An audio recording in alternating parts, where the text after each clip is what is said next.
Hello বন্ধুরা, তোমরা নতুন করে যারা মুরগি ফার্ম করতে চাচ্ছ, তোমাদের জন্য এই ভিডিওটা অত্যন্ত গুরুত্বপূর্ণ। মুরগির বাচ্চা সুস্থভাবে পালন করতে প্রথম দিন থেকেই সঠিক ব্যবস্থা অত্যন্ত গুরুত্বপূর্ণ। প্রথমে খামারের প্রবেশের আগে পরিষ্কার পরিচ্ছন্নতা ও জীবাণু নিয়ন্ত্রণের ব্যবস্থা করতে হবে। অবশ্যই বাচ্চা আসার 24 ঘন্টা আগে ব্রুডার প্রস্তুত করে রাখতে হবে।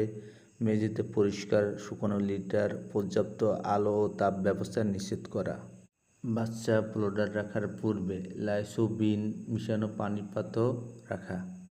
এরপর প্রস্তুত করা ব্রুডারের মধ্যে বাচ্চাগুলো সাবধানে রাখতে হবে। বাচ্চাগুলোকে পানির পাত্রের কাছে পৌঁছে দিতে হবে।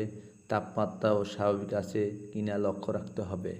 খামারের ব্যবস্থাপনা পরামর্শ অনুযায়ী নির্দিষ্ট সময়ে বাচ্চাদের খাবার দিতে হবে।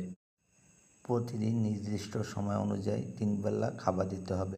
মুরগি খামারের চারপাশে কাপড় দিয়ে আটকে দিতে হবে। সঠিক তাপমাত্রা, পরিচ্ছন্নতা, বিশুদ্ধ পানি, নিয়মিত পর্যবেক্ষণ সুস্থ বাচ্চা পালন অত্যন্ত গুরুত্বপূর্ণ। ভিডিওটা ভালো লাগলে লাইক, কমেন্ট, শেয়ার করুন।